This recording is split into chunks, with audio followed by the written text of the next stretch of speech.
Welcome back to Rüniverse. I'm Andrew, and this is the first of the semifinals of my booster deck tournament with Quam versus Emery. If you missed the first 8 videos of the pack openings and the quarterfinals games, then check out the links in the description and get caught up.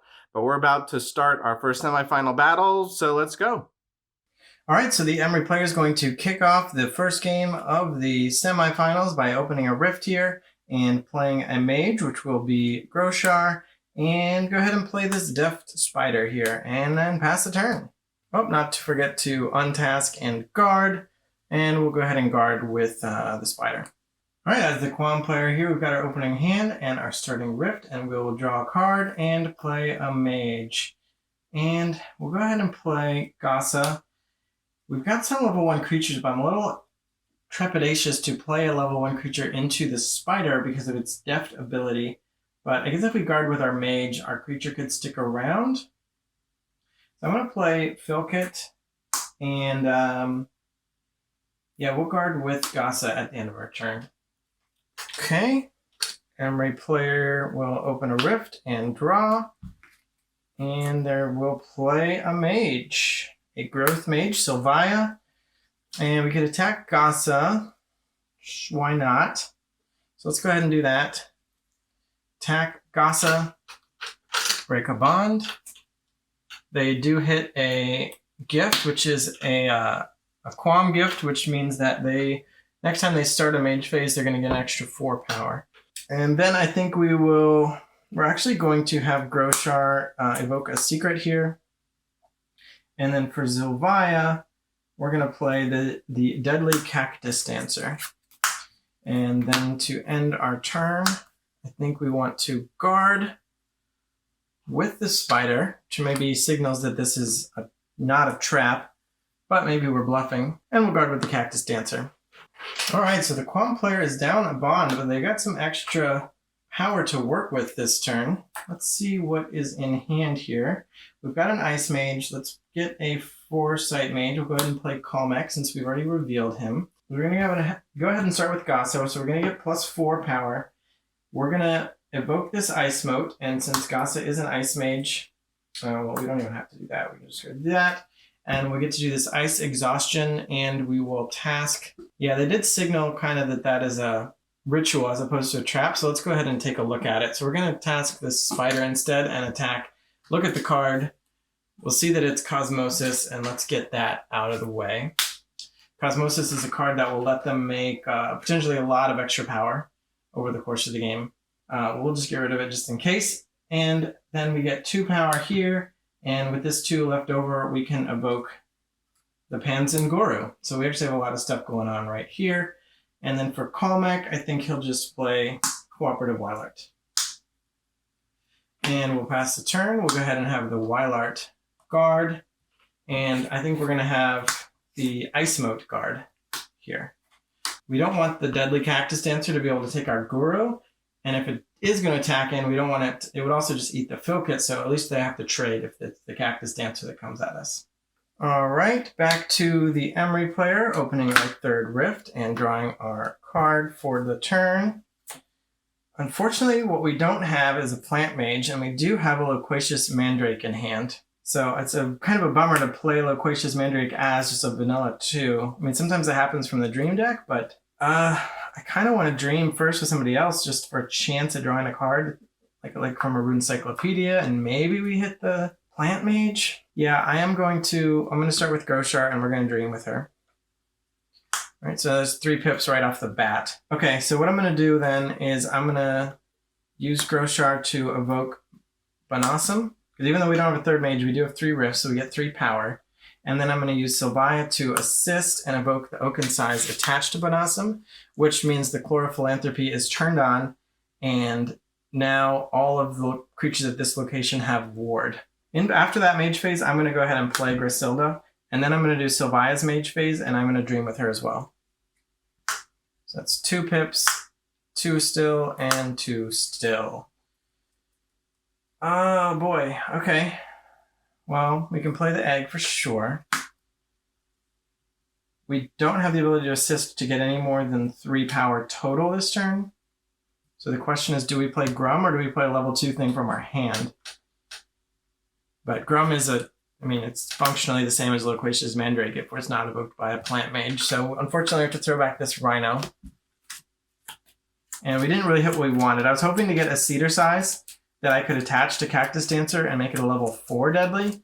And then I could start just eating creatures. Now I have back to the decision of whether I want to trade it. But I think I will. No, you know what? Let's not. Let's not attack with it. Feels weird giving up an attack. And then for Griselda, I think we'll play this Secret. And then we're going to guard with the Egg and with the Banasa, which is a huge level 8. So we got some pretty good guards here. I mean, one big, one small, but it's the way it goes. We did use 2 of our dreams this turn, and it was okay, but not great. Okay, back to Quam. Open our 3rd rift and draw. And we do hit a Dispel Gift, which is going to hit the Banasa, but it's just going to knock off the Oaken Size. But that does mean that since it doesn't have Vim anymore, the Chlorophilanthropy is not in effect. Now this is an interesting interaction because the Dispel Gift says to dispel the highest level enemy creature, and Ward means it can't be chosen. But since it's dispelling the highest level, there's no choice. It's only level 8. There's no decision to be made, so Ward does not come into effect. If there were multiple level 8s, one of which had Ward and other ones didn't, the one that had Ward would not be able to be chosen because at that point it would be a choice. But in this case, it was not a choice. So we've got a Foresight and an Ice. Do we have a Verve? We do not. So we'll just play whichever one we want. We'll play Alep. I like to have more Ice Mages in case I dream out more Ice Motes. There are other cards that care about the focus, but I think Ice Mote is probably the best one among them in the Dream deck. Do we have good attacks? Well, now that Banasam is not level 8 anymore, our Panzanguru can pretty much just take that out. So let's start there. So we'll attack it, and that will take out the Banasam. We can then, it then untasks due to Relentless, and the question is, do we have it attack again? It's taken 3 damage already. And so if we send it at the Spider, we will, so let's attack into Groshar there. Yeah, I think that's fine. All right, we break this bond. We'll have Vilkit attack Groshar as well. Break that bond. And we'll have the Ice Mode attack the Spider. So we cleared out that location pretty good there. And we're going to leave her untasked, actually. And then with the Calmac and the Cooperative Wildlight, I think we'll just take out the Egg. And then over here for Alep, we're going to... Yeah, we're just going to play this Placiphodon level 9. And hope that it doesn't just... Oh, they have the Cactus Dancer. Ooh, maybe we can't... Doesn't make sense to do that. Ugh. All right, I'm going to rewind a little bit on behalf of the Quam player here. And we'll go back to Calmac's turn after that, and we're going to actually dream with him instead. Because if he's not going to be assisting to help play Placiphodon, I probably should have done something with Gasa too, but I don't want to rewind that far. Maybe she can help here or something. Alright, so that's just 3. This is not a Verve Mage. Or, oh, it is a Foresight. So let's play Scrying Panzan and Glimpse of Foresight. Interesting. I think we want this one. We'll use Encyclopedia for the second of our 3 power to draw a card. Interesting. And Vigor would let us untask a creature. Yeah, I mean, we'll untask the Cooperative Wildlight. And let's go ahead and just get this Cactus Dancer off the table now. And now we actually will play the Placiphodon because we did have to task him for that. But now we have 3, 6, and we'll assist from hand to make 9, and we'll play the Placiphodon now that the Cactus is gone. All right, and let's see, how do we want to guard here? I think let's guard with the Ice Mode again, in case Grum wants to trade. Not let it eat the Filkit. We'll guard with Calmac here to preserve attackers. We give it a little bit offensive, and we'll guard with Placiphodon. All right, this isn't great for the Emery player. Let's draw. We hit a gift, draw a gift, so we get another card. And that was a plant mage, but I don't know if it's worth it to go down a card just to go up a card with Loquacious Mandrake, although actually it might be. Grum can break a bond. They're at 5 and we're at 4. Yeah, I think we will have a break a bond. And they get to add that to their hand. And then with Sylvia, we're going to play Vigilant Wildart and Aga Boundless Unity. With Griselda, we actually are going to discard her to replace her with Deborad and invoke him to play Loquacious Mandrake and draw a card. 4, 6. I mean, I don't know, man. We got 1 power here, and we could get 3 more, so we could have 4, but I don't really feel safe dreaming with only 4 power available, because I want to be able to play as much as I can when I dream. So awkwardly enough, I'm going to pass back. Guard with both of these, because the Vigilant Wildart Gar has taunt. And do we guard with the Mandrake? No, let's guard with Deborad. He's got a trap set. Alright, the Quam player gets to untask with, or start their turn with everything that they ended it with, pretty much. So I think they're pleased. They hit Bell, draw gift, so they draw another. They got a big old hand. They got a level 9 in play. They got a relentless level 4 here. Might even just be able to end it. Let's throw Filkit into the trap. See what we get. And it's a dismiss, which says that after the attack, return the attacking creatures to their hand. So we get the Filkit back to our hand. But the attack does go through. So I'm going to break this bond. There's an Emery gift, which says creatures controlled by your mage with the most creatures get level +2 until your next end of turn. So all of these creatures get level +2, which is interesting because 2 of them are guarding. So that's actually a little bit awkward for us as the Quam player here. But we can go ahead and have the Panzan Guru attack Loquacious Mandrake, take that out, and then untask. And then the Ice Smoke can take out this bond. And then we can use... Yeah, we're going to use Panzan Guru to the Summoning 3 ability to reduce the cost of our next creature by 3. Gossa makes 3, and we're going to evoke Sorex. We got a lot of big stuff now. We don't have a lot of attackers. So Plisaphodon has a Mage Hunter ability. It says after you become tasked on your turn, untask me. This ability triggers no more times each turn than the number of mages and engaged mages discard pile. So let's see how many they've got. 1. So it'll untask only 1 time.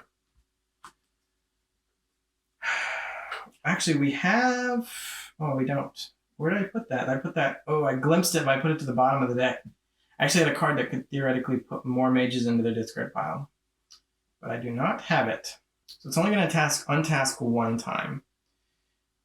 This is 5 and this is 4, so that adds up to 9. That's actually enough. If I use this Mage Hunter to kill both of those, it will kill the Plisaphodon. And I don't think I have a way to stop that. Except for maybe by dreaming. So let's just see what comes up if we dream with Alep here. Okay, that could do it. It says Power Surge attacks for X, draw up to X cards, and then discard a card for each you drew. So I think if we just take out one of these 2 guarding creatures, that will be sufficient. So we need to take out Grum, which is getting level +2, so we need to attack for 4. And Alp can make 3 of that. We can assist for 3 more, so we have 6. We'll spend 4 of it on Power Surge to take out Grum. And then we can draw up to 4 cards, but then we'll have to discard that many. So I think I'm going to go ahead and do 2. Okay, I kind of want to discard the ones I drew. That's awkward. But I'm going to discard this Filkit, which was conveniently returned to our hand and doesn't do anything. And then one of the mages from our hand, because we don't need that. Okay, so that was not bad. And now Plisaphodon can attack Vigilant Wildart. And it's big enough to not die. It's untasked. Egg of Boundless Unity is a level 2. It loses its harmony, but we're going to go for the bond anyway. And this might be the end of the game here because the Scrying Panzan can still attack. We've still got 2 more power here, so I'm going to go ahead and play Aquatic Shaman and Zealous Flarf. With Calmech, I'm going to play Panzin Prodigy, and I'm going to have Scrying Panzin attack for the win. So this is a Dispel gift, so plus Aphodon will meet its timely end. And the Quam player has destroyed the Emery player. Thanks for watching. Stay tuned for the second of the semifinals, which will be Trine versus Orth. Just like these 2 facets are adjacent and should be allies, so too are those 2 facets which will be facing off for their place in the finals. If you haven't already subscribed, subscribe so we can get more subscribers. Thanks for watching. Bye.